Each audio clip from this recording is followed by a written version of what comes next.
You two need to move. Now. The words cut through the first-class cabin of Atlas Airlines Flight 782 like a blade through silk. Patricia Brennan, senior flight attendant, stood between seats 2A and 2B, her practiced airline smile nowhere to be seen as she studied the two black girls who had just settled in with their books. Jasmine Mitchell looked up from her copy of The Hate U, give her 13-year-old face scrunching in confusion. What?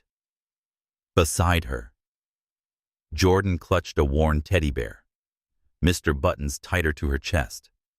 Not because she was babyish, but because Dr. Kim said comfort objects were perfectly fine when anxiety hit, and right now her chest felt tight with that familiar flutter.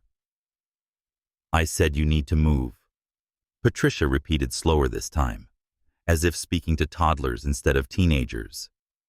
These seats are... There's been a mix-up, but we have our tickets, Jasmine said, fumbling for the boarding passes. See, 2A and 2B. Our dad bought them like 3 weeks ago. Patricia glanced at her tablet, where a message from her supervisor glowed. Final warning. Premium cabin satisfaction scores must improve this quarter or demotion to regional routes. She'd already had 2 complaints this month from first-class passengers about inappropriate seat assignments. She couldn't afford another. Sometimes the system makes errors. Patricia said, her voice carrying that particular tone adults used when they'd already decided something and were just going through the motions of explanation. I think you'll be more comfortable in row 32. What errors? Jordan's voice came out as barely a whisper. She did that thing where she started rocking slightly, her tell that anxiety was creeping up. We didn't. We just sat down. From seat 1C, Maria Santos looked up from her crossword puzzle. The 58-year-old retired teacher had been watching since the girls boarded, polite, quiet, well-dressed in their Preston Academy uniforms. Something about Patricia's stance, the way she positioned her body to loom over the seated children, set off every protective instinct Maria had developed over 30 years of teaching. Excuse me, Maria said, setting down her pencil. What exactly is the problem? These young ladies have been nothing but quiet. Patricia's hand moved to the gold wings on her uniform, adjusting them, a nervous habit. Ma'am, this is an airline matter that needs to be handled according to protocol. In seat 3A, Robert Hayes glanced up from his laptop, where a merger contract demanded his attention. He'd been that guy before, the one who minded his own business, who didn't get involved. But something about 2 kids being confronted by an adult in uniform made him pause. His daughter Emma was about their age. Our dad always buys us first class when we fly to see him, Jasmine said, trying to sound confident, but her voice wavering. He says it's safer, and Jordan gets anxious on planes, so... Your dad, Patricia interrupted, and there was something in the way she said it. A subtle emphasis, a slight lift of her eyebrow. And what does your dad do that he can afford? First-class tickets? The question hung in the air like a bad smell. In seat 5B, Isabella Rodriguez, building her career as a travel blogger with 50,000 followers, quietly activated her phone's camera. She'd seen enough discrimination in airports to recognize it instantly, but witnessing it directed at children made her stomach turn. Why does that matter? Jasmine asked, finding a small spark of defiance, even as Jordan's hand found hers under the armrest. Patricia's tablet chimed another message from the cockpit about departure time. She ignored it. Look, I'm trying to help you avoid embarrassment. Sometimes upgrades go through that shouldn't. It's better to handle it quietly now than make a scene later. What embarrassment! Maria Santos stood up, all 5 feet 2 inches of her, radiating the authority of someone who'd faced down hundreds of unruly teenagers and wasn't intimidated by anyone. The only embarrassing thing happening here is you harassing 2 children. Marcus Coleman, a junior flight attendant, just 6 months into the job, appeared at Patricia's shoulder. His face showed clear discomfort. He knew something was wrong here, but he was still on probation. One complaint from Patricia would end his career before it really began. "Patricia," he said quietly, "maybe we should check with Marcus. Please help these young ladies gather their belongings." Patricia cut him off her tone, making it clear this wasn't a request. "Row 32 has availability." That's when Jordan started crying. Not loud, dramatic sobs, but the quiet kind where tears just rolled down her cheeks while she tried to shrink into herself, making herself as small as possible. Hey. Jasmine turned to her sister, forgetting about Patricia entirely. "It's okay. Remember what Dr. Kim said? When people are mean, it's about them, not us." "But I don't want to move," Jordan whispered. "I finally wasn't scared because we got the good seats, and now my sister has anxiety disorder," Jasmine said to Patricia, her protective anger overriding her own fear. "You're literally triggering her. Stop it." Robert Hayes closed his laptop with a decisive snap that drew attention. "Excuse me, but I'd like to understand what's happening here. What specific issue requires these young ladies to move?" Patricia turned to him, her composure starting to crack around the edges. "Sir, passenger comfort is our priority," whose comfort Isabella had given up pretending not to film. "Because from where I'm sitting, the only uncomfortable people are these 2 kids you're hassling. This is not a democracy." Patricia snapped, her professional mask slipping. "I have the authority to reseat passengers when necessary for the safety and comfort of safety." The word triggered something in the cabin. Several passengers turned to look now. Captain Thomas Wright emerged from the cockpit looking tired already, even though they hadn't taken off. The 52-year-old pilot had dealt with too many passenger disputes over the years. He took in the scene, Patricia standing rigid. 2 girls clearly distressed, half the first-class cabin now watching. "What's the situation?" "Patricia, Captain.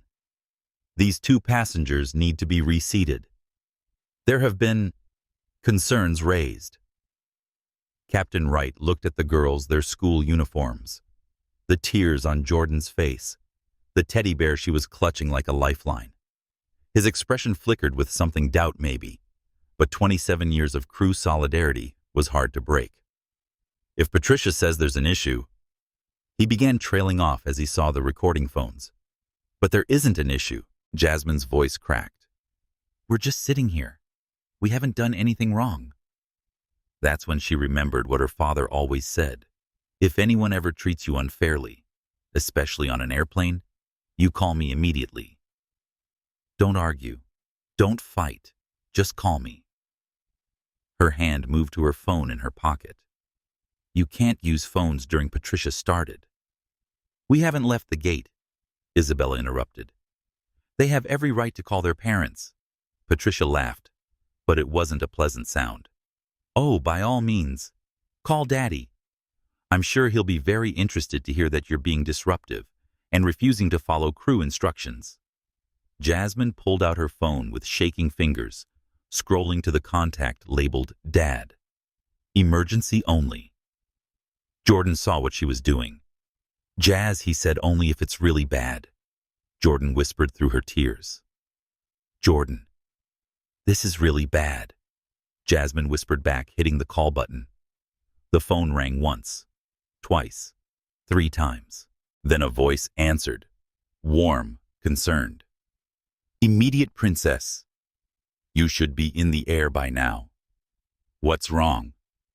"Daddy." Jasmine's voice broke on the word. 13 years of trying to be strong, crumbling in an instant.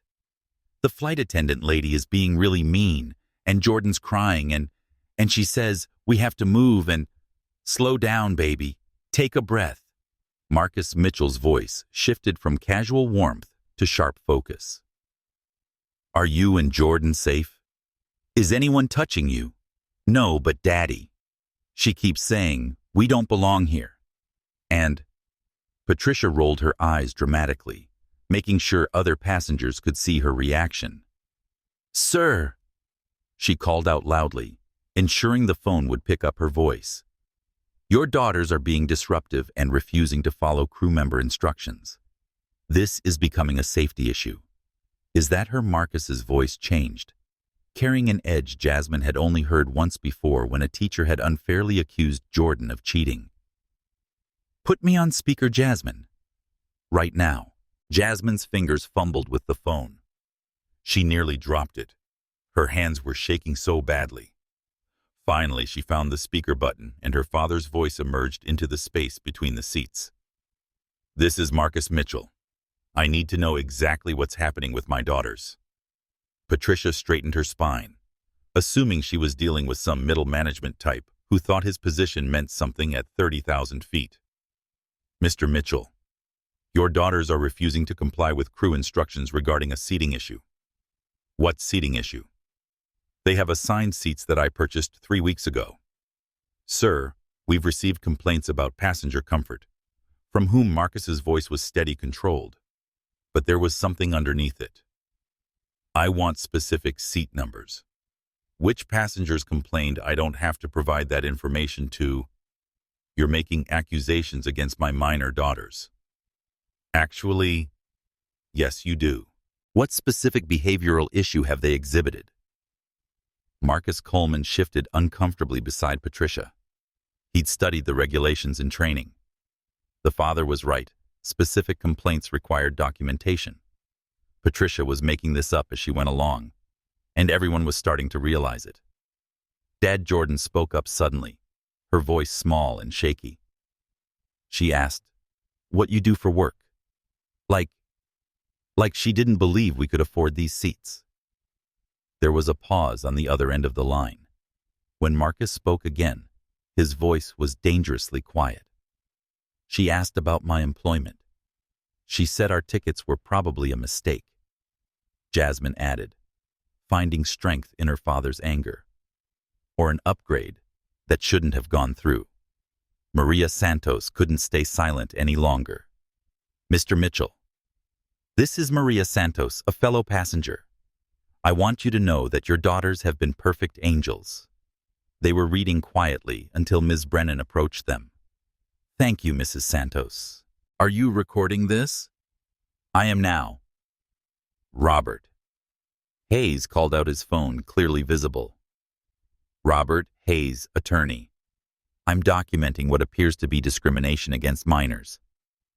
Patricia's face flushed red. The situation was spiraling. "This is ridiculous. Captain Wright, I need backup here." Captain Wright looked between Patricia and the growing number of passengers who were now openly recording. His instincts told him something was very wrong here, but Patricia had seniority, had been flying longer than he had. "Mr. Mitchell," he said, addressing the phone. "I'm Captain Wright. We need to resolve this situation quickly." "Captain, are you supporting the removal of my daughters from their legally purchased seats based on fabricated complaints?" "I'm saying that my crew needs to maintain order. Your crew needs to follow federal anti-discrimination laws," Marcus interrupted, "which they're currently violating." Isabella Rodriguez had moved into the aisle for a better angle, her live stream showing to her followers. The viewer count was climbing 500. 1,000. 500. Comments were starting to pour in. "Making threats against airline personnel is a federal offense," Patricia said, grasping for any authority she could find. "I haven't made any threats. I've asked questions that you're legally required to answer. Now, what did my daughters do wrong?" The complaints were about. Patricia fumbled, her mind racing. There were concerns about hygiene. The cabin went silent. Even the ambient noise seemed to stop. Jordan made a sound like she'd been punched. She looked down at herself, her clean uniform, her neat braids that Mom had done fresh that morning. Her face crumbled completely. "You said we smell bad." Jasmine's voice was hollow with disbelief. Maria Santos shot to her feet. That is a bald-faced lie. These children are immaculate. She really said that Marcus's voice had gone quiet again, but it was the quiet before a storm. She used that specific stereotype against my daughters. I didn't say they smelled. Patricia backpedaled frantically. I said passengers had complained. Which passengers? Robert Hayes demanded. Because I'm sitting here and no one has complained about anything except your behavior. Isabella panned her camera across the first-class cabin. For my viewers, we're at 3,000 now. Not a single passenger is supporting the flight attendant's claims. Marcus Coleman finally found his courage, or maybe his conscience finally outweighed his fear for his job. Patricia, he said quietly, there haven't been any complaints. You know there haven't been. Patricia whirled on him. Marcus, you're new. You don't understand. I understand discrimination when I see it, he replied, his voice getting stronger. And I understand that what you're doing to these children is wrong. Captain Wright. Marcus Mitchell's voice cut through the chaos. I need you to listen very carefully. You have about 15 minutes before this becomes a federal incident. My daughters are minors traveling under your airline's care. They've been racially profiled, falsely accused, and traumatized by your senior flight attendant. Sir, that's a serious accusation. Daddy Jasmine interrupted her voice, breaking. I want to go home. Can you come get us? Please listen to me, both of you. Marcus said, his voice shifting to the tone he used when he really needed them to pay attention. You stay in those seats. Don't move unless someone physically touches you. And if that happens, you scream. Jordan. Baby, are you okay? No, Jordan said honestly, tears streaming down her face. I'm scared and embarrassed and everyone's looking at us, and I just wanted to read my book, and I know, sweetheart. I know. This isn't your fault. None of this is your fault. Patricia laughed harshly. Oh, please. What are you going to do? Call customer service. File a complaint. I've been doing this for 18 years. Ms. Brennan. Marcus's voice cut her off in about 10 minutes. You're going to wish it had only been customer service. Captain Wright's phone buzzed. He looked at it, frowned. It was from dispatch, social media situation developing on your flight. Please confirm all passengers are secure and no incidents occurring. He looked at the multiple passengers filming at Patricia's defensive stance at the two crying children. His stomach sank. Mr. Mitchell. Captain Wright said carefully, Can you tell me your position, for the record? There was a pause. Then I'm the Chief Operations Officer of Atlas Airlines. I acquired controlling interest 6 months ago. The words landed like a bomb. Patricia's face went white, then red, then white again. Her tablet slipped from nerveless fingers clattering to the floor. No, she whispered. You're not. You can't be. Ms. Brennan. Marcus continued, his voice, now carrying the full weight of corporate authority. I've spent the last 6 months reviewing every aspect of this airline's operations, including employee conduct records, including yours. 23 complaints, 14 involving passengers of color. Captain Wright took a physical step back from Patricia. Is this true? Patricia looked around wildly, like she was searching for an escape route that didn't exist. Daddy Jordan's voice was small. Are you really coming to get us? I'm already on my way, baby, Marcus said, and they could hear car sounds in the background. I left the office the second Jasmine called. I'll be there in 15 minutes. You're coming here? Jasmine asked, hope breaking through her tears. Wild horses couldn't keep me away. Captain Wright, you're going to hold that plane at the gate until I arrive. Sir, we have a schedule. Your schedule became irrelevant when your crew discriminated against my children. Hold the plane. Isabella's live stream viewer count had jumped to 8,000. Comments were flooding in faster than anyone could read. The hashtag Atlas Airline discrimination was already trending. Patricia seemed to physically shrink. I didn't know. How could I know who you were? That's exactly the problem, Robert Hayes said, standing up. You shouldn't need to know who their father is to treat them with basic human dignity. I didn't know, Patricia repeated, her voice hollow, as she stared at the phone in Jasmine's hand, like it might bite her. You never said. They never said what Marcus Mitchell's voice was ice over steel. Said, please don't discriminate against us, because our father owns the airline.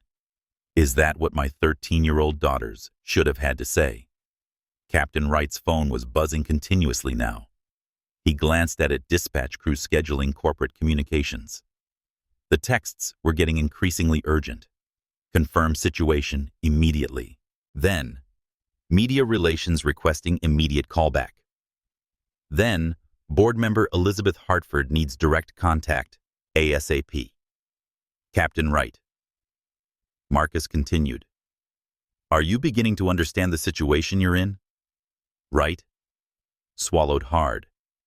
Mr. Mitchell, sir, I had no idea who your daughters were, and that's supposed to make it better. Marcus's voice cracked slightly, the first sign of his emotional control slipping. If they were just regular kids, it would be okay to treat them like this. No, sir, that's not what Then what, Captain? Because from where I'm sitting, racing to the airport, because my daughters are crying, it sounds like you think discrimination is acceptable, as long as the victims don't have powerful parents.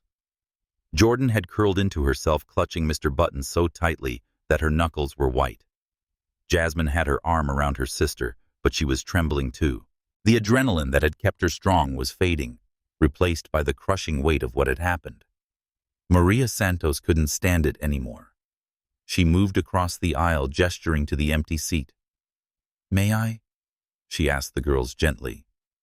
Jordan nodded, and Maria sat down, her presence somehow making the space feel safer. You're being so brave, she said softly. Both of you. Patricia suddenly lurched forward, reaching for her tablet on the floor. Her hands were shaking so badly she could barely pick it up. I need to check something, she muttered, scrolling frantically through employee databases. Then she found it. Marcus Mitchell, Chief Operations Officer. The photo showed a tall black man in an expensive suit, and when Patricia looked at the twins, she could see it the same eyes, the same determined set of the jaw in Jasmine, the same gentle expression in Jordan. Oh, God, Patricia breathed. Oh, God, what have I done? What you've done, Marcus said, his voice carrying to every corner of the first-class cabin, is what you've been doing for years. The only difference is that today you did it to the wrong children. Marcus Coleman stepped forward, finding his voice. Mr. Mitchell, I should have stopped this immediately. I knew it was wrong, but I was scared for my job. I'm so sorry. At least you're admitting it, Marcus replied. That's more than Ms. Brennan has done. I was following protocol, Patricia said desperately, but even she didn't believe it anymore. What protocol? Marcus demanded. Show me the protocol that says to harass children. Show me the rule that says black kids don't belong in first class. Isabella's live stream had hit 12,000 viewers.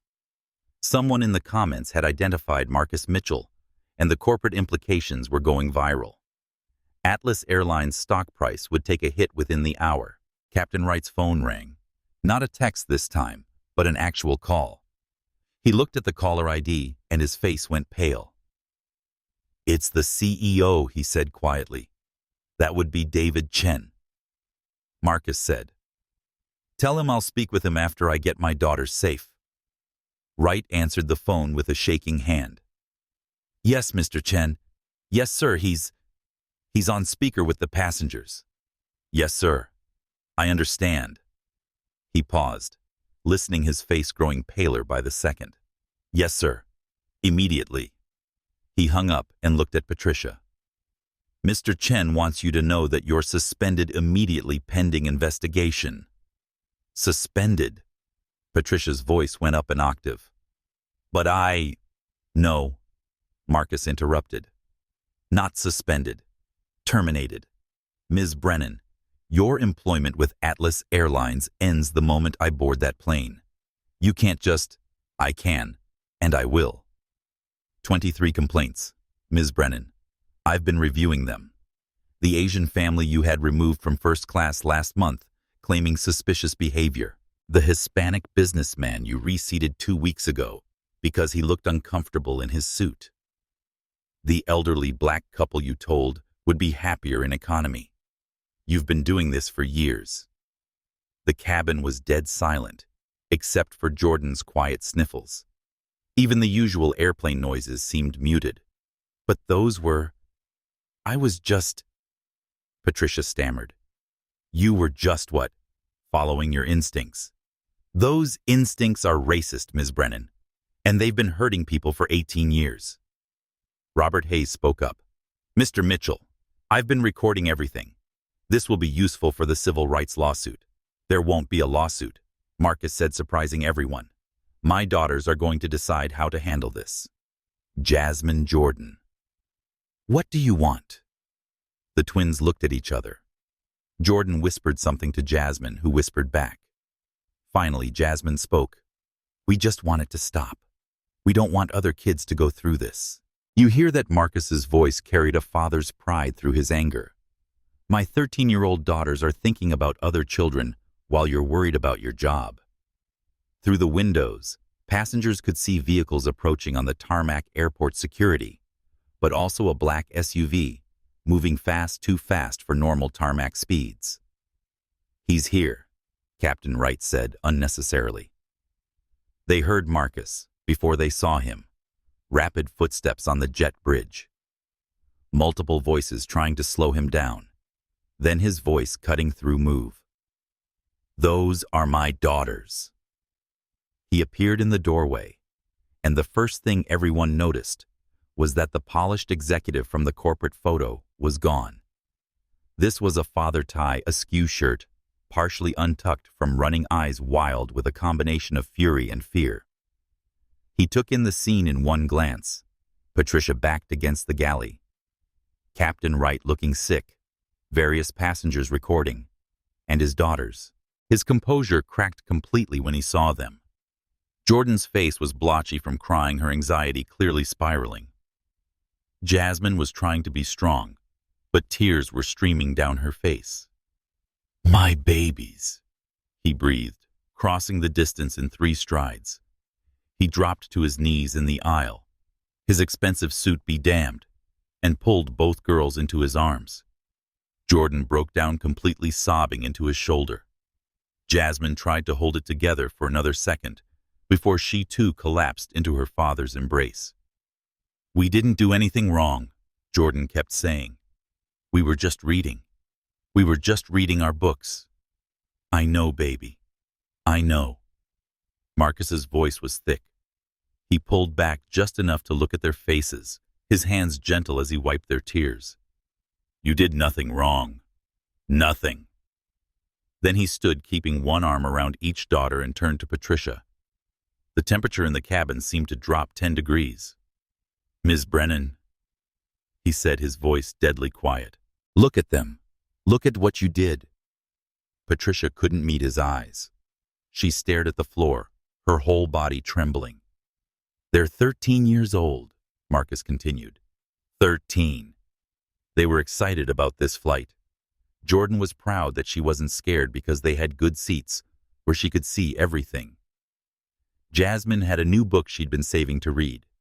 They were just 2 kids going to see their dad, and you turned it into a trauma they'll carry forever. I'm sorry, Patricia whispered. No, Marcus said firmly. You're not sorry. You're scared.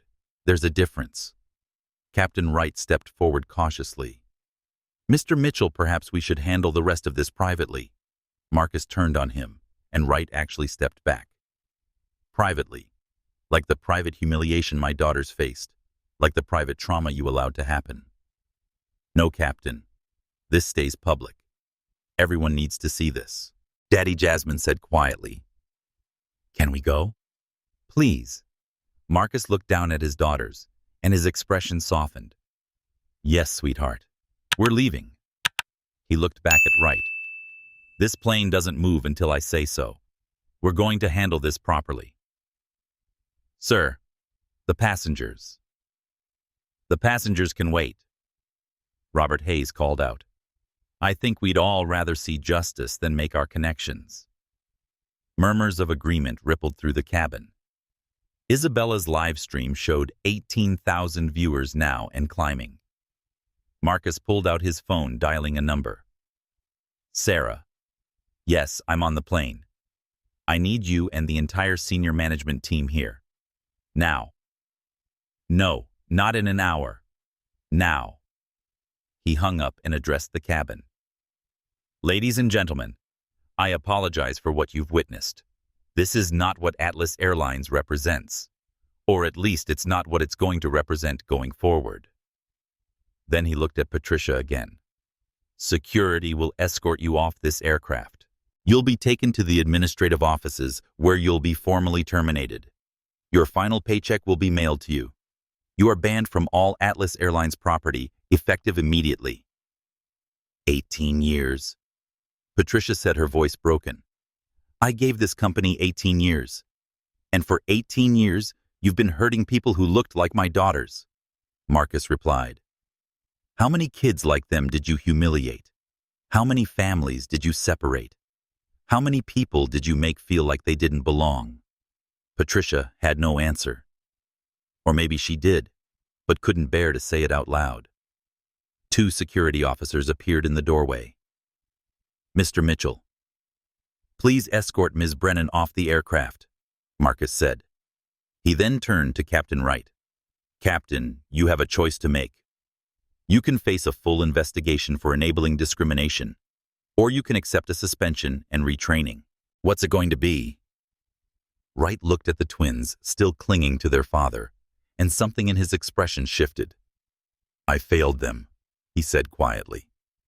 I saw what was happening, and I didn't stop it. I'll take whatever consequences you think are appropriate.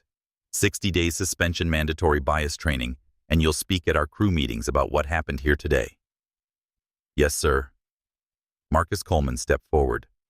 Mr. Mitchell. What about me? Marcus studied him for a moment. You tried to speak up.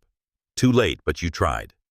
You're promoted to senior flight attendant, but you'll also be our designated passenger advocate. Your job is to prevent this from ever happening again. I won't let you down, sir, or any passenger. As Patricia was led away, she stopped at the door and turned back. I have 3 kids of my own, she said to no one in particular. Then you should be ashamed, Maria Santos said quietly but firmly. You're a mother, and you did this to someone else's babies. Patricia was gone, but her absence left something toxic in the air, like smoke after a fire. Marcus Mitchell stood with his daughters, feeling Jordan trembling against his side and Jasmine's rigid control that meant she was barely holding it together. Mr. Mitchell, a voice came from the jet bridge. Sarah Thompson, VP of Customer Relations, appeared with 2 other executives. They looked harried, having clearly rushed from the corporate offices. We came as quickly as we could. Sarah. I want you to see this, Marcus said, his voice rough. I want all of you to see what our policies, our culture has allowed. He guided his daughters to sit down, kneeling in front of them again. Jordan was doing that thing where she pressed her palms against her eyes, trying to stop crying, but unable to. Jasmine stared straight ahead, not really seeing anything. Jordan, baby, breathe with me, Marcus said softly. In through your nose. Hold it. Out through your mouth. I can't. Jordan gasped. Everyone's watching and I can't breathe, and shh. Yes, you can. Remember what Dr. Kim taught us. When the anxiety gets big, we make our world small. Just look at me. Just me. Sarah Thompson watched this interaction, her face stricken. She had 2 daughters herself, though they were younger. The thought of them being treated this way. Mr. Mitchell. Captain Wright said quietly. "Should I make an announcement to the passengers?" Marcus stood slowly, keeping his hands on his daughter's shoulders. "Yes. Tell them exactly what happened. No corporate speak. No euphemisms. Tell them the truth." Wright picked up the intercom with visibly shaking hands. "Ladies and gentlemen, this is Captain Wright. I need to address what you've witnessed today. 2 young passengers were subjected to racial discrimination by our crew. I failed to intervene when I should have. This was wrong, and I am deeply sorry." The cabin was silent as he continued. "What happened here today goes against everything. Air travel should be safe, dignified, respectful for all passengers. We failed these children, and I personally failed in my duty as captain of this aircraft." Isabella Rodriguez's live stream comment count was exploding. 25,000 viewers now, with news outlets beginning to pick up the story. Someone had tagged major civil rights organizations, and the shares were multiplying exponentially.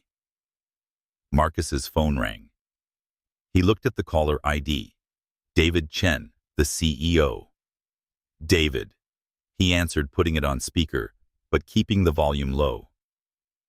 "Marcus, I've been briefed on the situation. The board is convening an emergency meeting. What do you need?" "I need systematic change, David. Not just firing one racist flight attendant. This is bigger than Patricia Brennan." "Agreed."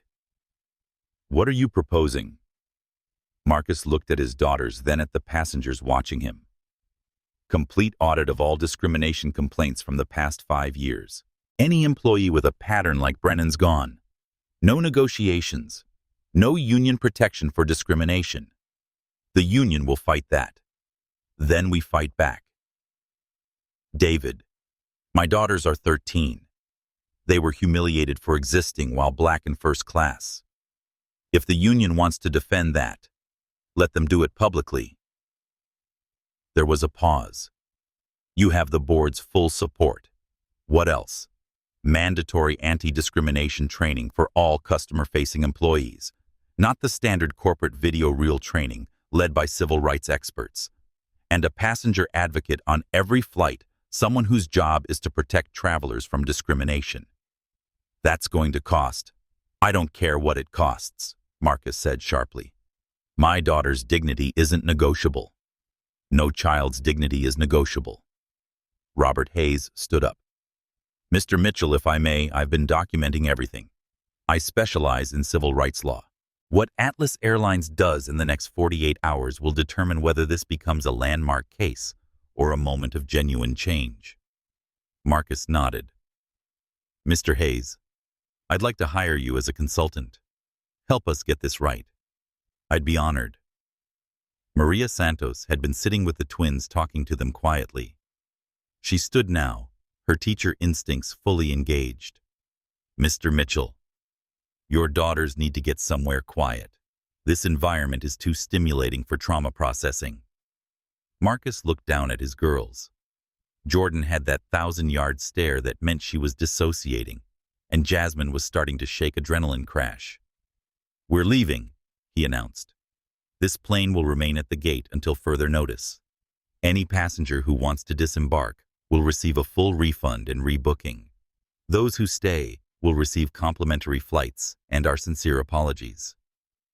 "Mr. Mitchell," Sarah Thompson said, "the media is already gathering. How do you want to handle?" "Transparently," Marcus said firmly. "We admit what happened. We take responsibility, and we show the world that Atlas Airlines will not tolerate discrimination. Period." As he prepared to leave with his daughters, several passengers stood up and began applauding. Not for him, but for Jasmine and Jordan. The girls looked surprised, almost confused by the support. An elderly black man in seat 7A called out, "Young ladies, you did nothing wrong. You stood up for yourselves with dignity. That took courage." A white woman with 2 young children added, "My kids saw what happened. They saw you be brave when adults were being cruel. Thank you for that lesson." Jordan whispered something to Jasmine, who relayed it to their father. She wants to know why people are clapping. Marcus knelt down again. Because you two showed more grace and strength than any adult here today. Because you stood up to injustice. Because you're heroes even though you shouldn't have had to be. As they walked toward the exit, Marcus Coleman approached. Mr. Mitchell, I just want to say again how sorry I am. I should have intervened immediately. You should have, Marcus agreed. But you eventually did the right thing. That's why you're getting a second chance. Don't waste it. I won't, sir. Never again. Just before they left the plane, Marcus turned back one more time. Ladies and gentlemen, what you witnessed today was wrong. But what happens next, that's what matters. Atlas Airlines will be better. We have to be. The last thing the passengers saw was Marcus Mitchell, one of the most powerful executives in aviation, walking off the plane with his arms around his two daughters, who were still clutching each other like lifelines. In the gate area, chaos awaited. Airport security, airline executives, and now media were gathering. But Marcus ignored them all, focusing only on his daughters. We're going home, he told them. We're going to have hot chocolate, watch whatever movie you want, and forget this day ever happened. Can we really forget it? Jasmine asked, her voice small. Marcus's heart broke a little more. No, baby. We can't forget it. But we can make sure it means something. We can make sure it doesn't happen to other kids. Promise? Jordan asked, looking up at him with eyes still red from crying. I promise, Marcus said. Things are going to change, starting today. Behind them on the plane, the remaining passengers were witnessing something unprecedented. Captain Wright was on his phone with every Atlas Airlines flight currently in the air, instructing them to read a statement about discrimination and passenger dignity. Sarah Thompson was coordinating with legal and PR for an immediate press release, taking full responsibility. Robert Hayes was drafting a list of reforms that would become industry standard, and Isabella Rodriguez was ending her live stream with a simple message. You've just witnessed what accountability looks like. Remember this, demand this, every time. The viewer count had topped 35,000 before she ended the stream. Within an hour, clips would be on every major news outlet. By evening, the hashtag #JusticeForJasmine and Jordan would be trending globally. But in that moment, Marcus Mitchell didn't care about any of that. He held his daughters close as they walked through the airport, past the gathering crowd, past the cameras, past everything except the promise he'd just made. Things would change. They had to. The ride home was quiet, except for Jordan's occasional hiccuping breaths, the aftermath of hard crying. Marcus had tucked both girls into the back of his SUV, Jasmine still holding Jordan's hand. He'd ignored 17 phone calls from board members, 3 from David Chen, and dozens of texts from executives across the airline industry. None of them mattered as much as the two girls in his back seat. Daddy Jordan's voice was tiny. Are we in trouble? Marcus nearly swerved the car. What? No, baby. Why would you think that? Because we caused all those people to be late. The plane can't leave because of us. He pulled over to the side of the road, unable to drive, while his heart was breaking. Turning around to face them, he saw Jordan clutching Mr. Buttons, her face still blotchy, while Jasmine stared out the window with that 1,000-yard stare that meant she was processing. Listen to me, both of you. You did nothing wrong. Nothing. That plane is delayed because adults failed to act like adults. Because someone was cruel to you. You're the victims here, not the cause. But if we had just moved seats, Jasmine started. No. Marcus's voice was firm. If you had moved, Patricia would have done the same thing to another black family next week, and the week after that. Sometimes standing up to wrong things causes inconvenience. That doesn't make it less right. His phone rang again. This time, it was his ex-wife, Angela. He answered on speaker. Marcus, I saw everything on social media. Are my babies okay? Mom, both girls said simultaneously, and hearing their mother's voice seemed to break something loose in them. "Oh, my brave, brave girls. I'm so proud of you. So proud." "We didn't do anything brave," Jasmine said. "We just sat there and cried." "Baby, sometimes just existing in spaces where people don't want you is the bravest thing you can do. You held your ground. You called for help. You didn't let them make you small." "It doesn't feel brave," Jordan whispered. "It feels scary." "I know, honey. Brave things usually do." After they hung up, Marcus drove them home. The house felt like a sanctuary after the chaos of the airport. He made hot chocolate while the girls changed into pajamas, and they all ended up on the couch, the TV on, but none of them really watching. "We have therapy tomorrow," Jordan said quietly. "Do we have to tell Dr. Kim?" "We'll tell her together," Marcus promised. "She'll help us process this." His phone buzzed with a text from Sarah Thompson press conference, scheduled for 6 p.m. "Board wants you there." He texted back, "No. I'm with my daughters. Issue the statement without me." The response was immediate. "The board insists." Marcus turned off his phone. "Daddy," Jasmine said, "what's going to happen to that lady?" Patricia Marcus considered how to answer. "She lost her job. She won't be able to work for any airline again." "Does she really have 3 kids?" Jordan asked. "I don't know, baby. Probably." "That's sad for them," Jordan said, showing that empathy that always amazed him. "They didn't do anything wrong either." "No, they didn't.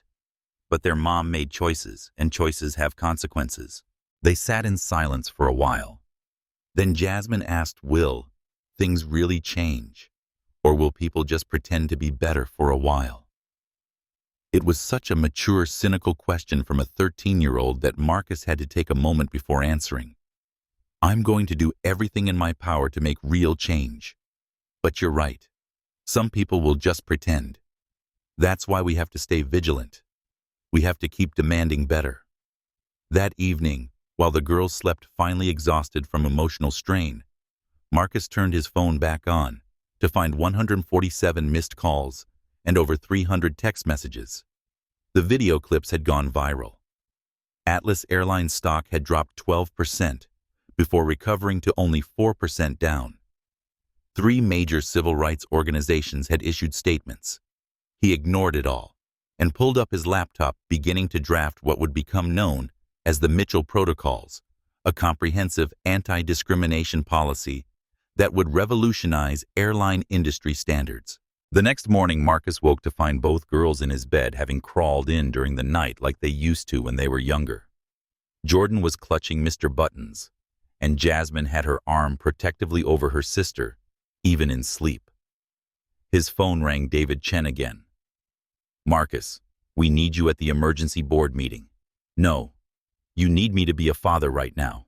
The board can wait. The union is threatening a strike if we fire Patricia without arbitration." "Let them strike," Marcus said coldly. "Let them go on national television and defend a woman who discriminated against children. See how that plays." Marcus. "David, I'm done talking about this today. My daughters have therapy in an hour. That's my priority.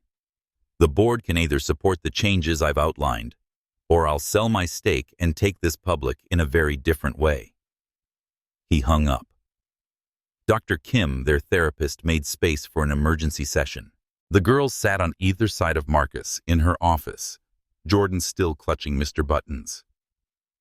"Tell me what happened," Dr. Kim said gently. As the girls recounted the story, sometimes talking over each other, sometimes falling silent, Marcus watched the therapist's face carefully control her expression, but he saw the flash of anger in her eyes. "How are you feeling now?" she asked when they finished. "Tired," Jordan said, "and confused. Like, why did she hate us? She didn't even know us. She didn't hate you, specifically," Dr. Kim explained carefully. "She had ideas about people who look like you. wrong ideas, and she let those ideas control her actions. Will it happen again? Jasmine asked. It might, Dr. Kim said honestly, but now you know you can survive it. You know you have people who will fight for you, and you know you did nothing wrong. They spent the rest of the session working through breathing exercises and coping strategies. As they were leaving, Dr. Kim pulled Marcus aside. They're going to need ongoing support. This kind of racial trauma doesn't just disappear. I know, Marcus said. We'll be here every week. Longer sessions if needed. And you? How are you handling this? Marcus laughed bitterly. I'm furious. I want to burn down every system that allowed this to happen. That's valid. But your daughters need you stable more than they need you vengeful. He nodded, taking the advice to heart. That afternoon, while the girls were resting, Marcus attended the board meeting virtually. The faces on screen were grim. We've accepted Patricia Brennan's termination. Elizabeth Hartford, the board chair said.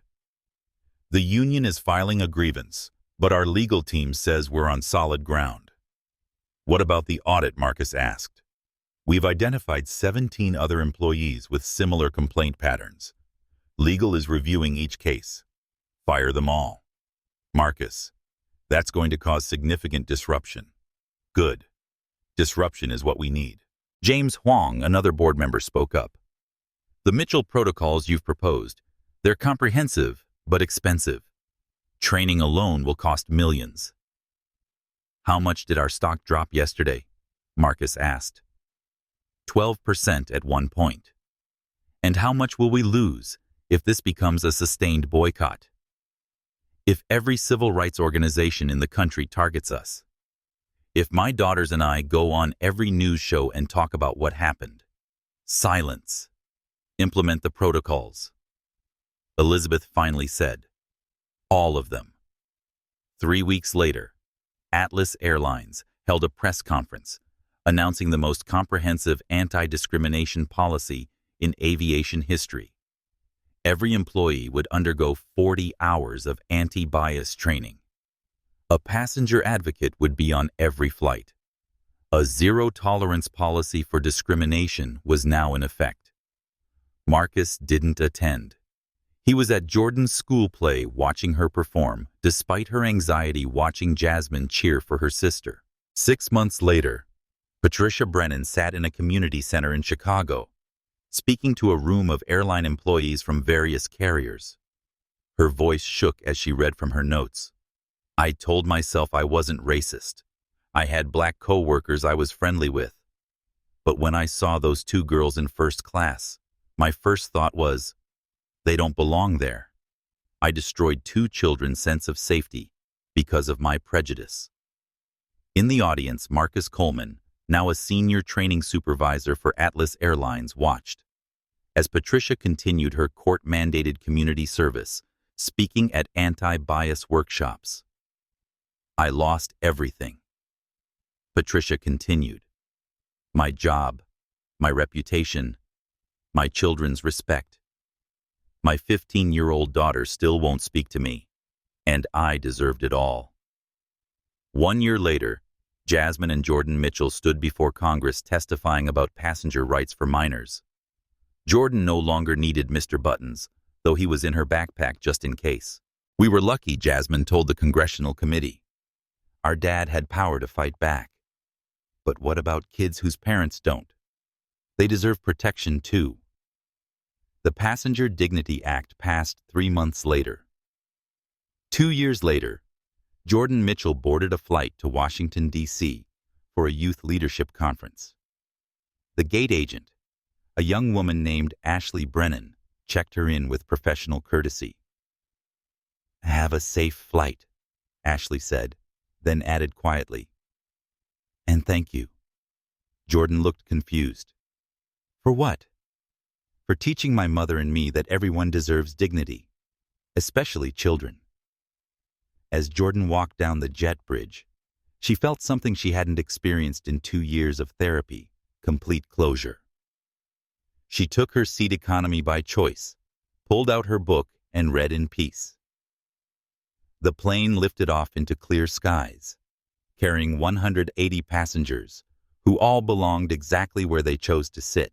If this story touched your heart, or reminded you of the importance of standing up against discrimination, please hit that subscribe button and ring the notification bell. Share this video with someone who needs to hear it, a parent, a teacher, or anyone who believes in justice and dignity for all children. Leave a comment below, telling us about a time you witnessed someone standing up for what's right, or when someone stood up for you. Your stories matter, and they inspire others to be brave. Remember, change doesn't happen at 30,000 feet. It happens when each of us refuses to stay silent in the face of injustice. Together, we can make sure every child, regardless of their race or background, is treated with the respect they deserve. Thank you for watching, and we'll see you in the next video, where we share more stories that matter, stories that inspire change, and stories that remind us all of our shared humanity.